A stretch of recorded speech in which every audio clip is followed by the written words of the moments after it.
Welcome to the This Mum Loves Tech podcast, the go-to show for female business owners who want to simplify tech and get the support they need to grow their online businesses with confidence. I'm Nicola Walsh, your podcast host. I'm also a mum to two cheeky boys and I love tech, so you don't have to. I'm here to share actionable tips, tools and strategies that will help you streamline your business and make the tech work for you. So whether you're watching after the kids have gone to bed or listening while on the school run, let's dive into today's episode and make tech that little bit easier. Hello everyone and welcome to another episode of This Mum Loves Tech, and today I am joined by Laura Gooderson from LG Insightful Brands, who is an Instagram specialist and general marketing person who's been running two businesses, which is amazing. And I just wanted to get her on the podcast because not only is she coming into the membership and going to be delivering a brilliant masterclass to all of the people in there, but also just talking about how do you run two businesses at once? And I know that's something that is changing potentially in the future, but obviously it's something that you've been managing for quite a while now.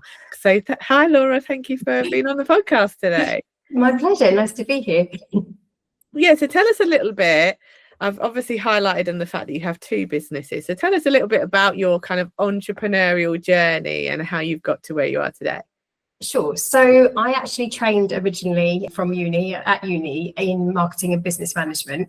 So I got 2 degrees and I worked for a few years in corporate marketing in a construction company. So I was doing anything from tenders, from PR, advertising, website tweaks, you name it. I was the in-house marketing person. So I sort of rose the ranks and become a marketing manager across a few different offices within this large company.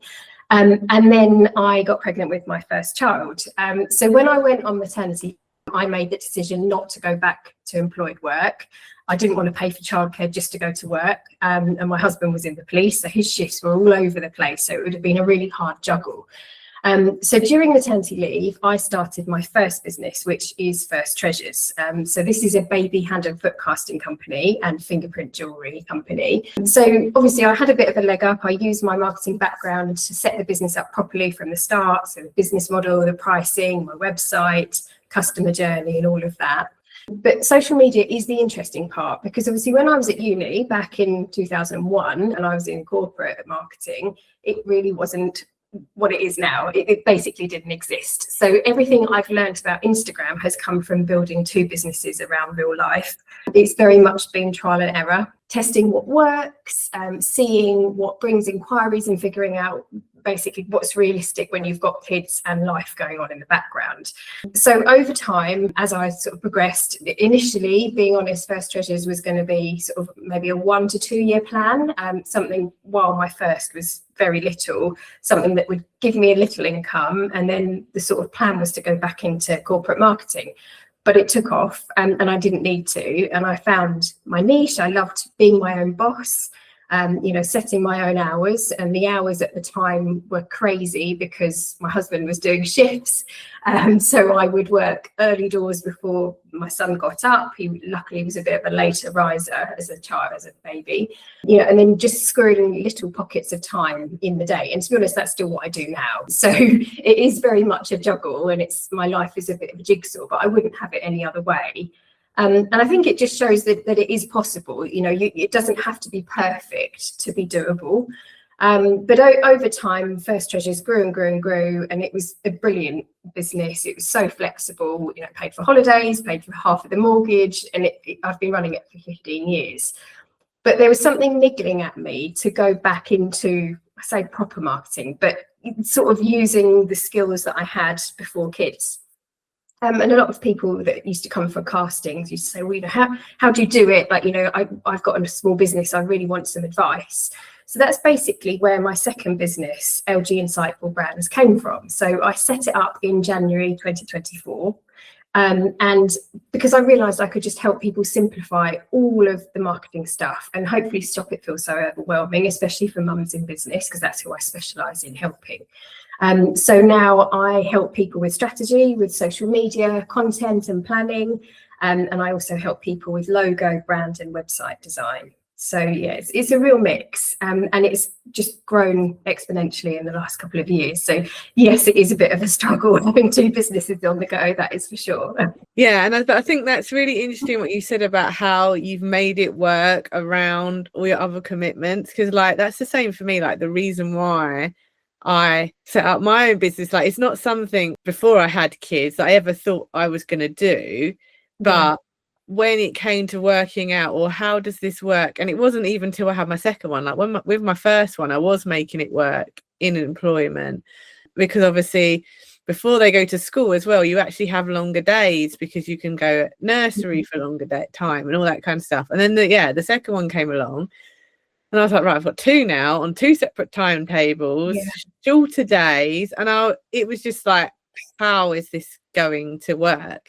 And it is that flexibility that running your own business gives you. You know, you can work during nap times, and you can work in the evenings or the mornings. I mean, I am not a morning person, so you'd never get me up before the kids, but I know that's very much what you do, whereas I very much working past 6 p.m. I'm done, so I'm exact opposite. Whereas I'm like getting going at like 8 o'clock in the evening. But that's making it work. Like you've made your business work with the early starts because that suits you, and I've made my business work with the later evenings because that suits me. But that's the whole point of the flexibility, isn't it? Yeah, 100%. Yeah, completely agree. Yeah, and it was mad. You know, I look back and people sort of say to me, well, how did you run the first Treasures business when the kids were so small? And a lot of the time I was basically single parenting because my husband was on shift.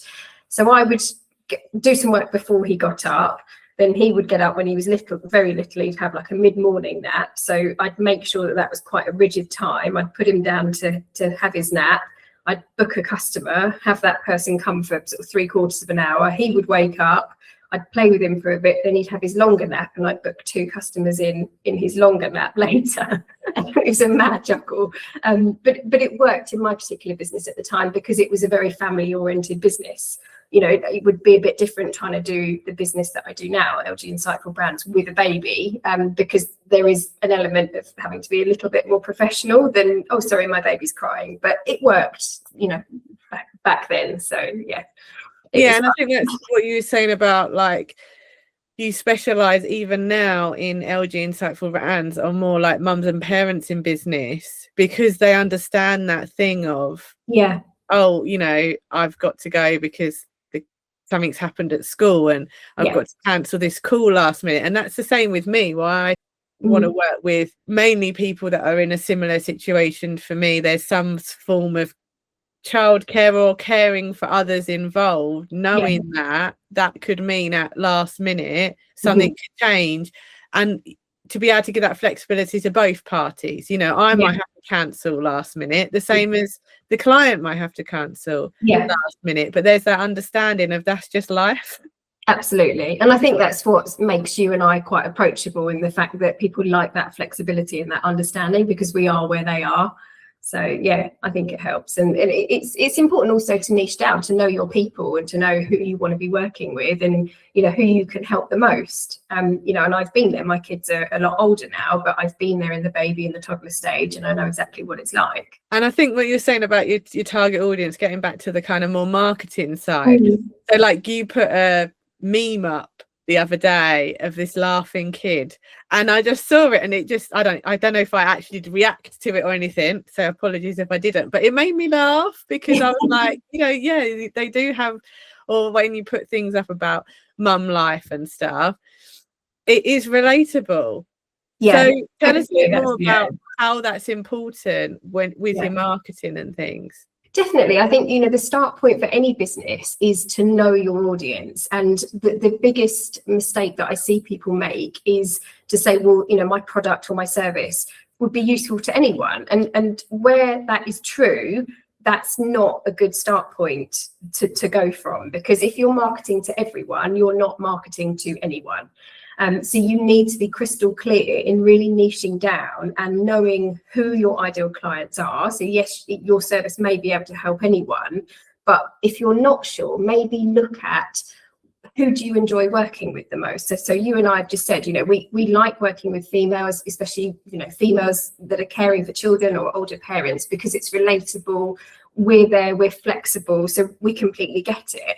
You could also look at it from a point of view is, what is my most profitable client, or what is the easiest win? So if you have one service and it could help anyone, you want to kind of like divert and focus on the type of audience that has least barriers to, so is it sort of a target age group that's maybe, I don't know, 40 to 60 with a little bit more disposable income than a younger age group, because maybe there's less thought involved before they spend their money or invest their money in your services. So it's really important to be strategic in knowing your audience, because then you stand a much better chance of marketing effectively to them. You can be much more intentional with your posts on Instagram or the wording on your website. Yeah, super, super important. So you said that you focus, well, I know that you mainly focus on Instagram as your kind of platform when you're talking about social media. Why Instagram? Like, what was it that drew you to it?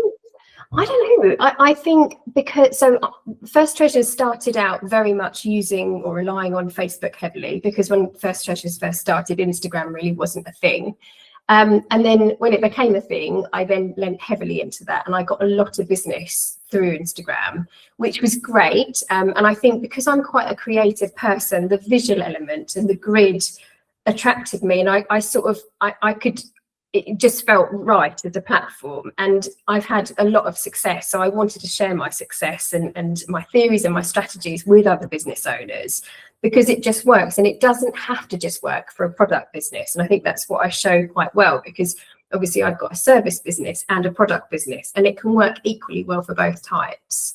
But the most important thing is for people not to feel under pressure to constantly post. Yes, consistency is rewarded by the algorithm, but consistency helps, but without a plan, it can just lead to burnout. So if you're constantly posting just for posting's sake, then you're not going to get anywhere. You need to be strategic, and you need to have a plan, and each post needs to be intentional with a specific purpose to be able to either grow your business, either to attract followers, build that trust, or eventually convert people into buying, so converting them into customers. Yeah, that's so important, because it's, well, when we're on Instagram as business owners, it isn't just to get followers. Like, followers are nice, but it's like, actually we're there to get clients. Yeah, exactly. Just show people behind the scenes of our business for them to, grow that know, like, and trust factor. But you don't want to be on a platform if it's not where your ideal clients are, and you're not going to be able to get clients from it. That's so true. Yeah, I mean, it definitely, it depends on your type of business. I would say, it's quite a universal platform. There's such a huge amount of diverse businesses on Instagram. Whereas, for example, TikTok used to be just a teenage dancing kind of faddy kind of social media platform. It's now actually becoming really successful for business owners. I don't specialize in TikTok, but for certain niches of business, they are absolutely storming it, with the right strategy on TikTok. So yeah, it is knowing your audience and knowing where they'll hang out, for sure. But I think it's the move from sort of Instagram being a more younger platform is now moving. It's becoming more universal, whereas there was a distinct difference between sort of post beyond sort of 40 people lent towards Facebook. It's now Facebook and Instagram. Whereas, say 5 years ago, I would say Instagram was more of a younger platform, but it's not the case anymore. And would you say, because obviously you've got a marketing background, maybe not necessarily as much social media, you said, because that came around later. Yes, I'm old. Obviously you've decided to specialize in Instagram. Do you feel that that's important, because there is so much within each of these platforms, that if you was more of a marketing generalist, do you feel like you wouldn't be able to offer as much to your clients? 100%. And I think it's a similar sort of semario as niching down with your audience. It's important to niche down with a platform, because I feel like I can give a lot more specializing in one. And I've got reasonable expertise with Facebook, because they sort of go hand in hand. Obviously, they're under the Meta umbrella. But 100%, rather than sort of trying to cover all the different platforms and therefore my expertise would be diluted, I can absolutely keep on top of all the updates and advise people, what the best current strategy is with a small number of platforms. Yeah. And would you say that's something you see people get mistaken from the other way around, is they try to be everywhere and maybe don't focus on a particular platform and give it enough time? I think a lot of people think because social media is quite quick to consume, that they feel like that it's going to be quick to get results, and then they jump to another one and they don't actually give the platform enough time. Yeah, I mean, I think if you have a strategy, which is what I help people have for their businesses on Instagram, a marketing strategy to teach them that the cycle, which is 3 parts. So it's how to grow, how to build trust, and eventually how to get sales, and that they're all integral to each other. That is a strategy that can be applied to all platforms. So yes, 100% agree. You will reach burnout if you're starting from scratch and posting all different things on all different platforms. But if you have a strategy honed and you know why you're posting, first of all, it's better for your mindset because you know what the intention is of that post rather than just kind of throwing spaghetti at the wall and hoping it will stick. If you have a strategy on Instagram, it's very easy to then transpose that to other platforms, but slightly tweak the wording. So, for example, the same principles apply for LinkedIn, but it is more of a formal business networking platform. So you perhaps wouldn't word the post in the same colloquial sort of social, informal way, but the same strategy would apply in some senses. So, and I think a lot of people just want to reinvent the wheel the whole time. There is absolutely nothing wrong with picking a theme, say for the week or the month, and focusing on that on all platforms. You don't have to do all different things on different platforms. But if you are limited on time, I would 100% basically say just focus on 1 or 2 without spreading yourself too thin. But there is a marketing term called bouncing, which means that you're visible on a lot of different platforms. And that just helps build trust. So if people see you on Facebook, they see you on Instagram, they might see an email newsletter from you, they also see you on LinkedIn, it immediately elevates your status as a business because people are seeing you all over the place. So it brings you front of mind to that person.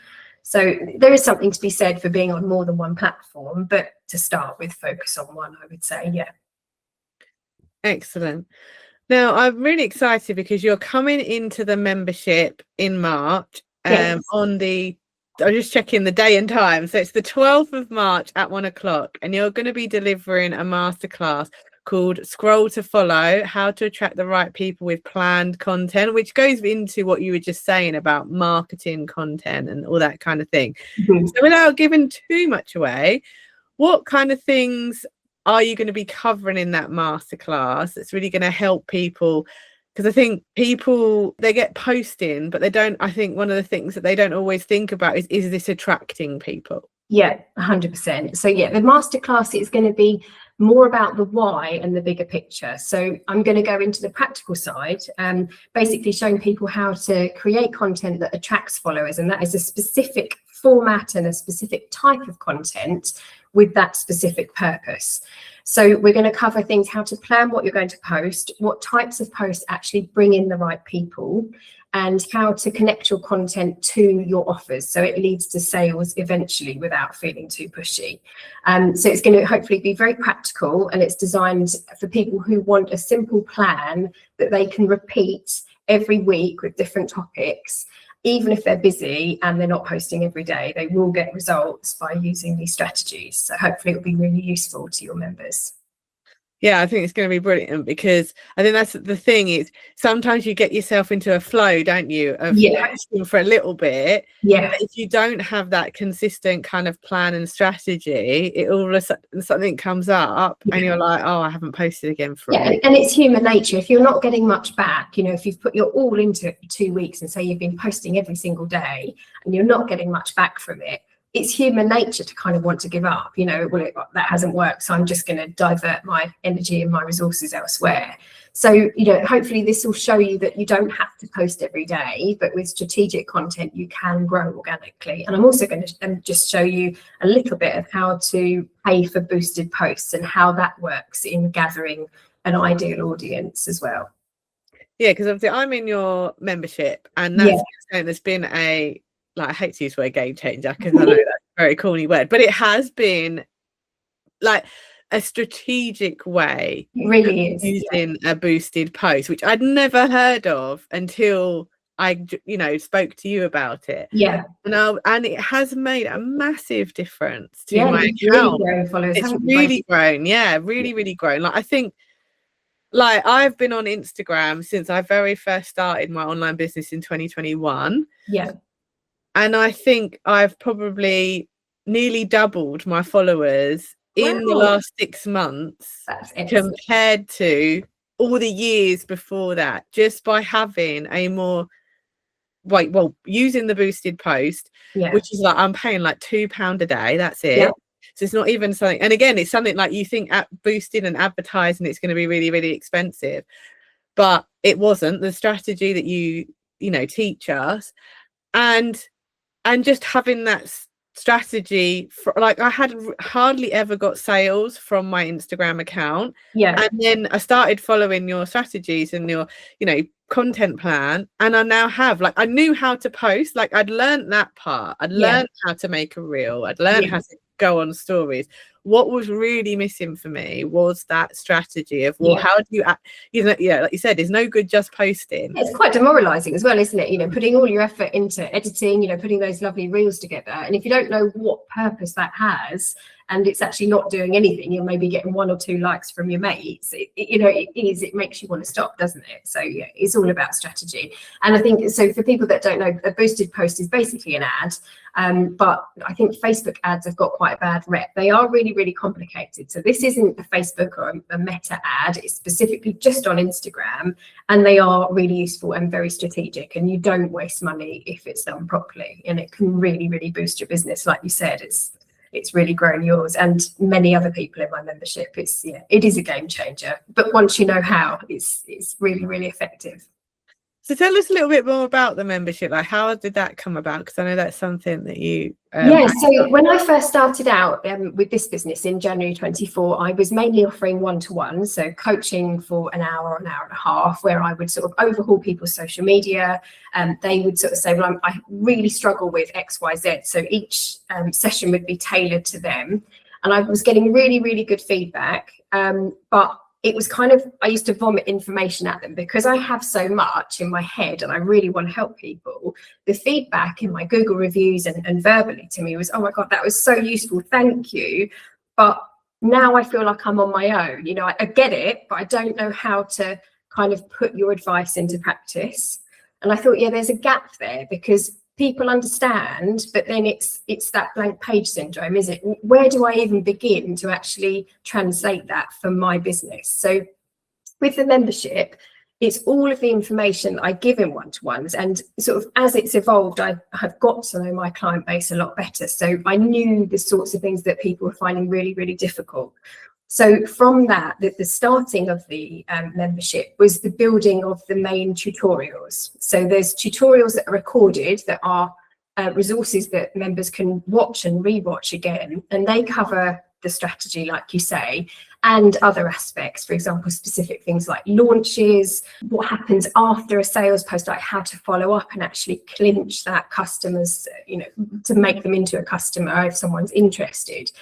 But it's a nurturing environment. So not only do we have the tutorials, we have weekly Q&As, and that's where I just come online and people can join me and ask questions in person. They're also recorded as well, and they form part of the members library. So people can, if they can't make it live, can just listen back to them. There's also ebooks to complement each tutorial. So for example, if you don't quite get what I'm saying in the tutorial, you can look at the linked ebook where I give examples of how I put that into practice. So then you can kind of work out how to do it yourself. And there's also step-by-steps in there. And also, which saves people a ton of time, every single month I post templates in there. So these aren't graphic templates, these are words and post starters that you can interpret for your business, and they're divided into product business templates and service business templates. So there's a huge amount of resources in there, which just saves people a lot of time. It helps them understand the strategy, but also put it into place. And we have a lovely community space, which is a private Facebook group where people can post their ideas for posts or ask any questions, and I answer them within 24 hours. So it's a Q&A space. It's somewhere that they can just get feedback and not feel alone, basically. And it's turned out into a lovely community space, and everybody's really supportive in there of each other. So yeah, it's really gone well. It's grown hugely since June last year, and yeah, it's kind of evolved into something way better than I even hoped. So I'm really happy with it. Yeah, and going back to what you're saying about the ebooks, obviously, what was really useful for me when I was going through putting the boosted post together was that you had the links to your own posts, and you could go and see, like, this is what I'm talking about, but this is what I actually did. And that really helped to be like, oh, okay, now, like you said, like practical examples. I mean, that's what in regards to my membership, that's why I'm so loving the live Q&A calls as well, because then you can get people to share their screen, and rather than trying to explain to me where they're stuck, they can just show me. And then there's something so good about showing people's real life stuff, because then it just helps you understand it so much more than just reading a set of instructions. And I feel like the members have got kind of an insight into me, because obviously they get to know me. They can see the things that I talk about in the tutorials I'm putting into practice on my Instagram every single day. So, hopefully things will start sparking. Oh, okay, yes, she talked about that, and this is why she's doing X, Y, Z. So it's sort of a bit of a window into my world, so they can see not only how to do it for their business, but what it looks like in mine in practical terms. Yeah, and where can people find out more about the membership? Is it something that's open all year round, or do you open and close? Yeah, so it is open all year round. So the link to my membership, the page on my membership is on my website. So it's lg-ib.co.uk. So there's all sorts of information on there. There's information on the membership, my free masterclass that I offer, just to sign up to my email newsletter, which also gives free tips. There's information on my one-to-ones, and I have specific tutorials for certain niches as well. I have a lot of independent travel agents follow me, so I've put together a toolkit for them, for example. So there's resources developing all the time, and all of that can be had a look at on my website. Brilliant. So all the link to Laura's website will be in the show notes. So if you want to go and check that out, and I do highly recommend. I'm in it myself. So I can't have you on This Mum Loves Tech podcast without asking you about tech. I know there's other, like you've briefly mentioned the fact that you design websites, you do logo designs and all that kind of thing. So in amongst all of the tools that you use, do you have a favourite? Yes, and it's a tool that I almost love more than my actual children. I'm not going to lie. It's Canva. I do everything on Canva. So I create the majority of my posts on Canva. I create people's website graphics, logo designs, anything that people need on Canva. So yeah, I'm a very creative person. I would much prefer going to have a play on Canva than read a book and then do most other things. I love it.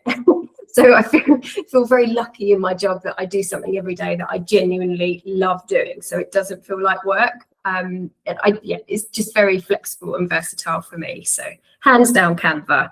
But I have to say my close second is a brand new platform that I am in the middle of switching all of my membership, my website over onto, which is Funnel Sketches. So I'm probably going to need your help with a bit of this, Nicola. But as most businesses do, I have gathered tech along the way as my business has developed. I use MailerLite, Dropbox, Vimeo, all sorts of different things. I've used Zapier to stitch things together, and it just became quite complicated. Although it works, it's quite labor intensive from an admin point of view. So I've decided to invest in Funnel Sketches and have everything under one roof, and it basically does everything. So it's a learning curve, but I'm really enjoying sort of getting it all together. So that is a close second. I'm impressed so far.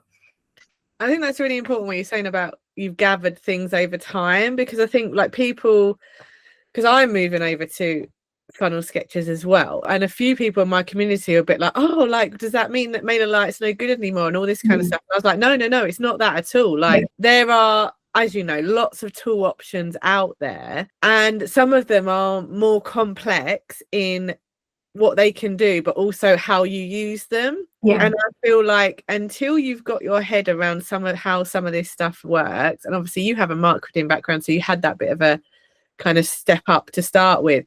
But like, if you don't know, if you've never put together an email automation, if you go into something like funnel sketches and into the automation area, and the amount of stuff you can do with it, it's like a bit like you wouldn't know where to start if you've never done it before.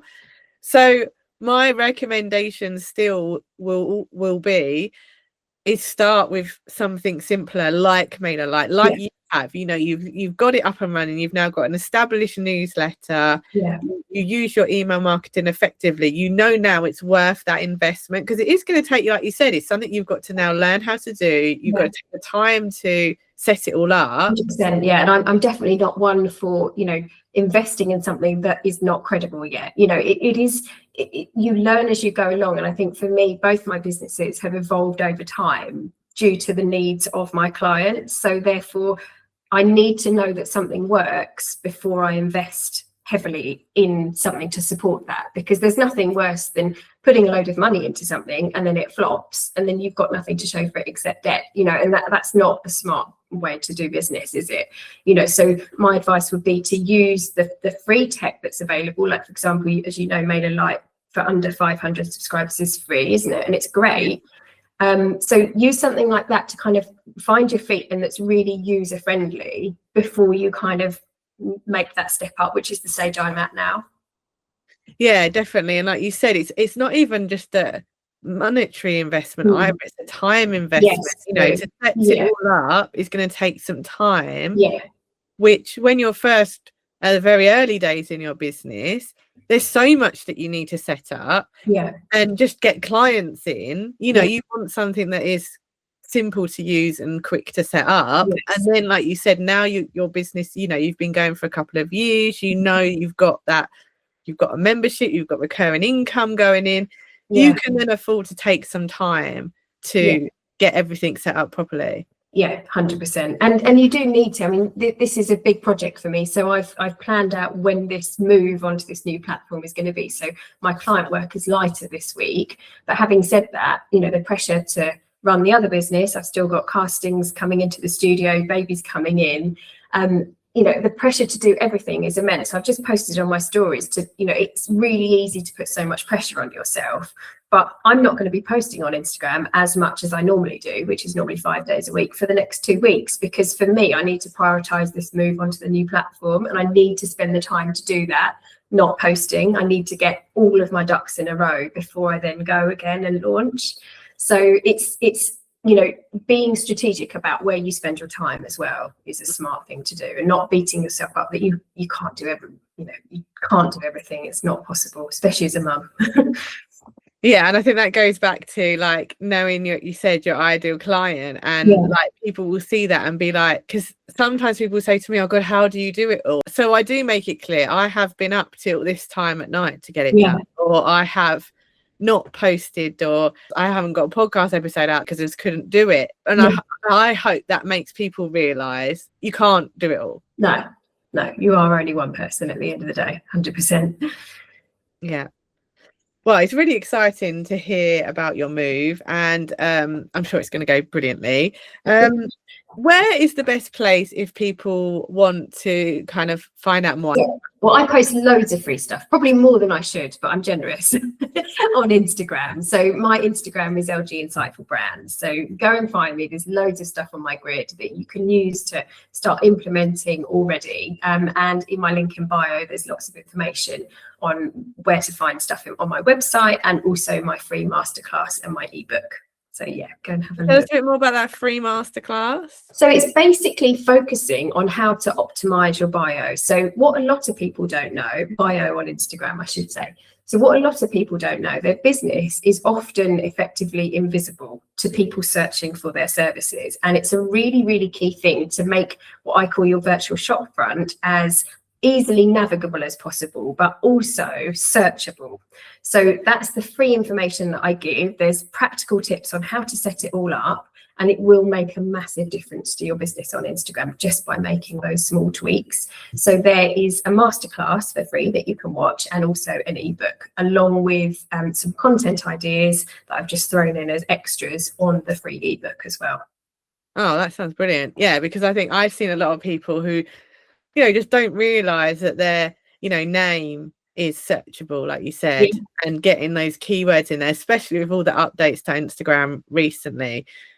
Keywords are more important than ever. And like your bio is a prime place that people don't realize they can get them in as well. Yeah, and even if you don't have a website now, the change with the AI algorithm is that your Instagram posts can be found on Google.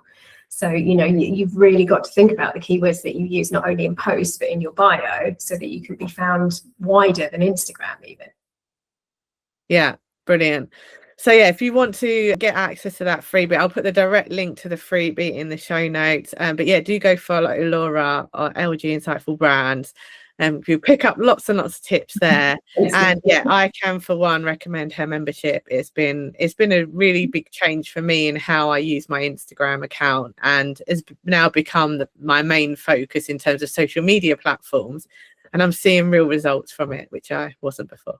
Oh, that's great to hear. No, it's been great to see you grow in your business, and yeah, I'm really glad it's helped. So that's fantastic. And I'm super excited for the masterclass you're going to be doing in the membership. I can't wait for that. So just again, the reminder that is on the 12th of March at 1 o'clock. So if you want to come into the membership to take part in that masterclass, I'll also put the link for that in the show notes. There's going to be a busy show notes, but there's going to be lots of really good links and information for you to get there. So I just want to say, Laura, such a huge thank you for coming on to the podcast today. It's been brilliant to chat. No worries, my pleasure. It's good to chat. So usually at this point, I would say, please join me for the next episode of This Mum Loves Tech. But I have made the decision to actually pause the podcast. Hopefully only temporary. But at the moment, it takes up a lot of time. I can do it all myself, recording it, editing it, creating all the marketing material for it, all that kind of stuff. And it's just something that at the moment I was reviewing kind of how I wanted 2026 to look, and not working as late in the evening and having more time in the evening with my eldest and all that kind of stuff. And the podcast at the moment doesn't fit in with that. So I'm hoping I'll be in a position soon to get someone on board to help me with the podcast, and then I'll be able to bring it back, because I love doing it. I love recording it, and I really enjoy editing it. It's just the time that it takes. I just don't have that kind of time at the moment. So yeah, so there will be a little pause in the This Mum Loves Tech podcast. There are now 45 episodes that you can go back and listen to or watch to. And if there is something, because like I said, I'm hoping it's going to be a short pause.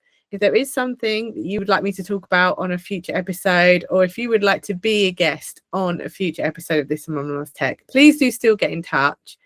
And as soon as I can bring it back, I will. So I just want to say a huge thank you to everyone who has listened, who has watched the podcast over the last year. I've been, amazed at the response to it. When I put the first episode out, I really wasn't sure if anyone was going to listen to it or not. I've had lovely feedback, lovely comments about it. And like I said, hopefully this is just a short pause, and I'll be back with season 2 of This Mum Loves Tech very, very soon.